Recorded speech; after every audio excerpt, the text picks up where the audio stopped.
Hello, my name is Kaylee and I'll be talking to you about recycling. Think about a normal day for you on campus amongst yourself or fellow students. How many plastic bottles do you think are thrown away on a daily basis? What about in your household or while at the mall shopping? How many plastic bottles and plastic pieces have you thrown away so far this week? Recycling plastics can assist in conserving energy, reducing pollution levels, helping our oceans, and reducing the amount of landfill waste. According to the Earth Institute at Columbia University, of the 33.6 million tons of plastic dumped in 2014, only 9.5% of those plastics were recycled. First, I'll tell you why there is a need for plastics to be recycled. Then I will tell you the plan to recycle plastics in your community and how the plan is practical.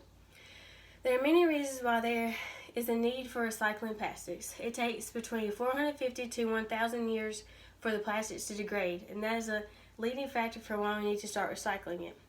Due to the fact that it takes so long to degrade, that allows the air, water, and soil to become polluted by the plastics as they slowly degrade in the landfills, or wherever the plastic is lying while it attempts to degrade. The degrading issue also causes the landfills to overflow. Animals are harmed by plastics not being recycled because they can mistake the plastic for food and digest it. Or marine animals can get tangled up in the plastic pieces and become injured or even die. Recycling plastics, or anything that, for that matter, begins with bringing awareness to the cause. Many things in our society today begin with a chain reaction. Simply encouraging your friends, classmates, and family members to recycle plastics, especially if they are doing it, typically convince them to do so. There are landfills or recycling companies in many communities.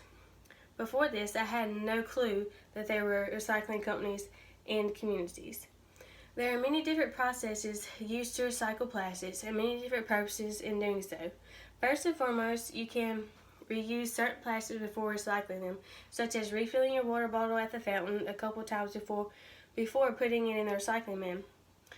Mechanical processing of plastic typically processes PET, plastics which is polyethylene terephthalate, and HDPE, plastics which is high-density polyethylene.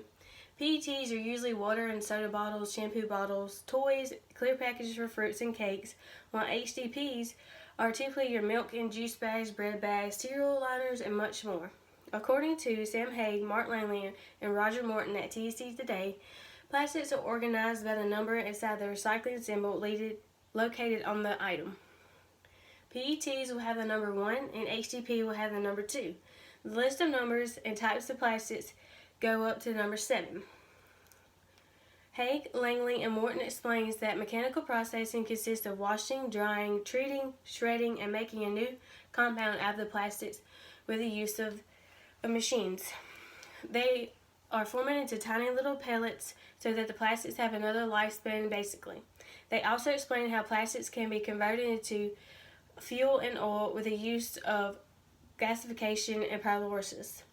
Gasification allows plastics to be turned into fuel, which in turn can be used as an energy supply.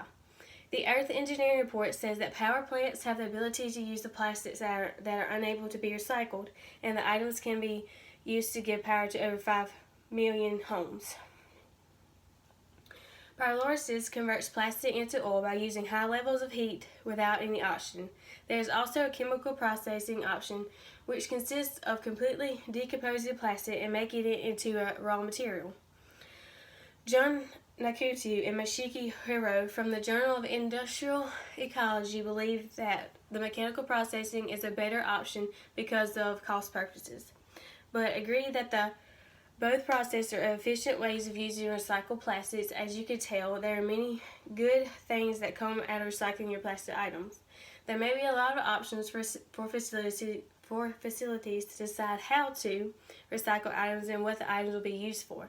But the option is simple and easy for us to recycle our items in order to help our environment.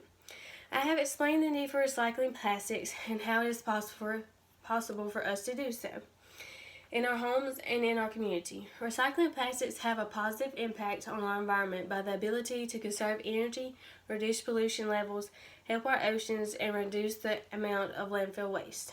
Think about the number of plastic bottles and other plastic items that have accumulated in your trash can alone in the past week.